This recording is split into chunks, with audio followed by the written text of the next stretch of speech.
మంత్రి గారు మీరు శాస్త్రీయ పద్ధతిలో కాకుండా మీరు మీ ఈగో సాటిస్ఫాక్షన్ కోసానికి మీరు బేసిజాలకు పోయి కేసీఆర్ గారు తీసుకున్న నిర్ణయాలు తప్పుడు నిర్ణయాలుగా చిత్రీకరించే ప్రయత్నంలో భాగంగా మీరు ఆ ఒక మెట్రో ట్రైన్ని రద్దు చేసినటువంటి సందర్భంని క్లియర్గా మనం అడిగినాము.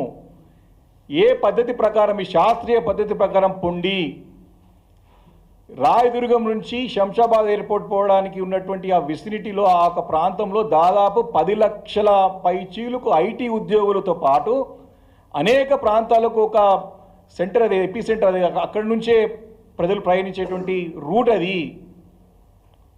అక్కడ జూబ్లీహిల్స్ నియోజకవర్గం కానీ, కుక్కట్పల్లి నియోజకవర్గం కానీ, షేర్లింగంపల్లి నియోజకవర్గం కానీ, ఇటు కుతుబుల్లాపూర్ కానివ్వండి, ఇటు పక్కకు వచ్చే చాలా ప్రాంతాలు, అన్ని ప్రాంతాలు, అటు అదేవిధంగా మహేశ్వరం నియోజకవర్గం కానివ్వండి, అదేవిధంగా మన రాజేంద్ర నగర్ నియోజకవర్గం కానీ, కూడా అన్ని ప్రాంతాల ప్రజలు ఎక్కువ మొబిలిటీ ఎక్కువ ప్రాంతాలు ప్రయాణించే ప్రాంతం అది. సైంటిఫిక్గా స్టడీ చేసి పనులు ప్రారంభించినటువంటి మెట్రో రూట్ని మీరు రద్దు చేయకూడదు అని బీఆర్ఎస్ పార్టీ ఆ రోజు డిమాండ్ చేసింది. ఈరోజు కూడా చెప్తా ఉన్నాం, మీరు మారినారు కాబట్టి, మీరు మారిన మనస్తత్వంతో పనిచేస్తే ప్రజలకు మంచి అవుతుంది కాబట్టి ఇప్పటికైనా మీరు బేసిజాలకు పోకుండా, అది చాలా ప్రజలకు ఉపయోగపడేటువంటి రూట్ అది కాబట్టి దాని తక్షణం ఆ పనులు కూడా మరి పనులు రీఇనిషియేట్ చేసి ఆ పనులు ప్రారంభమయ్యే విధంగా మీరు చర్యలు తీసుకోవాలని చెప్పేసి బీఆర్ఎస్ పార్టీ డిమాండ్ చేస్తూ ఉంది. తప్పకుండా మీరు చెప్పినట్టు కేసీఆర్ గారు వేసిన రూట్ మ్యాప్లు నడవక తప్పదు. నేను ఎగ్జాంపుల్ మెట్రోనే చెప్తా ఉన్నాను, కానీ ఇరిగేషన్ ప్రాజెక్ట్స్ తీసుకున్నా, ఎలక్ట్రిసిటీ పాలసీస్ తీసుకున్నా, ఏ పాలసీ తీసుకున్నా తప్పకుండా కేసీఆర్ గారు వేసిన రూట్ మ్యాప్లు నడవక రేవంత్ రెడ్డికి తప్పదు అని చెప్పేసి సందర్భంగా నేను మనవి చేస్తూ ఉన్నాను. అదేవిధంగా ఎలివేటెడ్ కారిడార్స్, వారు ముఖ్యమంత్రి బాధ్యత చేపట్టిన తర్వాత ఇదే ప్రాంతంలో, ఇదే రూట్లో సికింద్రాబాద్ ప్యారడైజ్ నుంచి మేడ్చల్ రూట్ ఏదైతే ఉన్నదో సుచిత్ర వారికి మేడ్చల్ చెక్పోస్ట్ వరకు ఎలివేటెడ్ కారిడార్ మంజూరు అయ్యినది. అదేవిధంగా ప్యాట్నీ నుండి షామీర్పేట్ రూట్లో ఎలివేటెడ్ కారిడార్ శాంక్షన్ అయి ఉన్నది.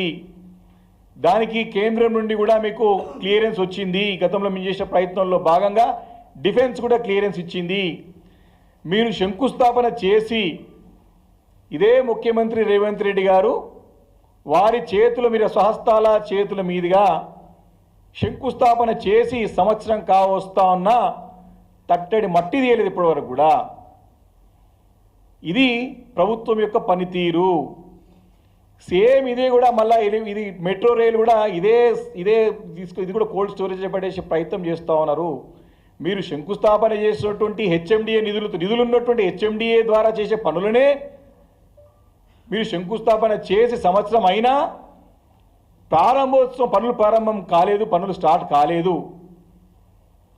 కానీ ఇప్పుడు మీరు మెట్రోని ఈ ప్రాంతాలకు తీసుకొస్తామని చెప్పేసి నిన్న ప్రకటన చేయడం మరొకసారి హైదరాబాద్ ప్రజలను మోసం చేసే ప్రయత్నంలో కనపడతా ఉంది. అది కూడా 2B అంటే సెకండ్ ప్రిఫరెన్స్లో, రెండో ఫేజ్లో ఏ లిస్ట్లో కాకుండా బి లిస్ట్లో పెట్టి సెకండ్ ప్రిఫరెన్స్లో పెట్టే ప్రయత్నం చేస్తూ ఉన్నారు రేవంత్ రెడ్డి గారు. నార్త్ సిటీ ప్రధానంగా డిమాండ్ ఉన్నటువంటి ప్రాంతము, లక్షల జనాభా అక్కడ నివాసం ఉంటానికి కొత్త ప్రాంతాలు వచ్చినాయి. చాలా పెద్ద ఎత్తున జనాలు ఉన్నారు. చాలామంది తమ ఉద్యోగ రీత్యా, వ్యాపార రీత్యా రెగ్యులర్గా అక్కడ నుంచి చాలా పెద్ద ఎత్తున ప్రయాణం చేస్తూ ఉంటారు హైదరాబాద్ నగరానికి. మీరు దీన్ని టాప్ ప్రయారిటీలో పెట్టుకోవాల్సినటువంటి అవసరం ఉంది. కానీ దీన్ని సెకండ్ ప్రిఫరెన్స్లో పెట్టుకోవడం బీఆర్ఎస్ పార్టీ తీవ్రంగా ఖండిస్తూ ఉంది, వ్యతిరేకిస్తూ ఉంది. తక్షణం దీన్ని టాప్ ప్రయారిటీ కింద పెట్టుకొని మీరు ప్రకటించినటువంటి ఏదైతే మెట్రో మేడ్చల్ నుంచి షామీర్పేట ఉంటుందో దీన్ని మొదటి ప్రాధాన్యతలో పెట్టుకొని మీరు పనులు ప్రారంభం చేయాల్సిందిగా మేము డిమాండ్ చేస్తూ ఉన్నాము. దీన్ని మీరు నిన్న స్టేట్మెంట్లో కూడా చూడడం ఆశ్చర్యం కలిగించే ఉంది. కేంద్రంకి పచ్చ జెండా కోసం పంపిస్తూ ఉన్నాం, ప్రతిపాదనలు పంపిస్తూ ఉన్నాం అని చెప్పి దాటివేసే ధోరణి, తప్పించుకునే ధోరణి స్పష్టంగా ముఖ్యమంత్రి గారి యొక్క స్టేట్మెంట్లో కనపడుతూ ఉంది. కాబట్టి మేము అడుగుతూ ఉన్నాం, ఏ టైం ఫ్రేమ్లో విత్ ఇన్ విచ్ 1 ఇయర్లో చేస్తారా, 1.5 ఇయర్లో చేస్తారా, 2 ఇయర్స్లో చేస్తారా, 3 సంవత్సరాల్లో చేస్తారా? దీన్ని తప్పకుండా within the time frame ఎప్పటివరకు పూర్తి చేస్తారో స్పష్టంగా ప్రకటన చేయాలని చెప్పేసి మేము డిమాండ్ చేస్తూ ఉన్నాం. మరొకసారి ప్రజలు మోసపోవడానికి సిద్ధంగా లేరు. సింపుల్ ఎగ్జాంపుల్, మీరు ఇచ్చినటువంటి 100 రోజుల్లో 6 గ్యారంటీలు, 420 హామీలు 400 రోజులు అయిపోయినా ఇప్పటికి కూడా హామీలు నెరవేర్చలేదు. సేమ్ ఇవి కూడా అదే కోలకు తీసుకొచ్చి దీన్ని కోల్డ్ స్టోరేజ్లో పడేసి ప్రజలను మోసం చేసే ప్రయత్నం చేయకండి. కాబట్టి మేము కోరుతా ఉన్నాం, ఏదైతే సెకండ్ ప్రిఫరెన్స్ ఉన్నటువంటి ఈ యొక్క మెట్రోని ఇమీడియట్గా టాప్ రైట్లో పెట్టుకొని మీరు కేంద్రం నుంచి నిధులు వస్తేనే పనులు చేస్తామనే ఒక ఆలోచన మానేసి, గతంలో కేసీఆర్ గారి నాయకత్వంలో మరి కేంద్రం నుండి అదనపు సాయం రూపాయి రాకున్నా అన్నీ కూడా పెద్ద పెద్ద ప్రాజెక్టులు టైం పెట్టి పూర్తి చేసేటటువంటి ఘనత మా ప్రభుత్వానికి, మా నాయకుడు కేసీఆర్కే దక్కుతుంది. అప్పుడు పనిచేసేటట్టు మా పురపాలక శాఖ మంత్రి కేటీఆర్కే దక్కుతుంది సందర్భంగా మనవి చేస్తా ఉన్నాను.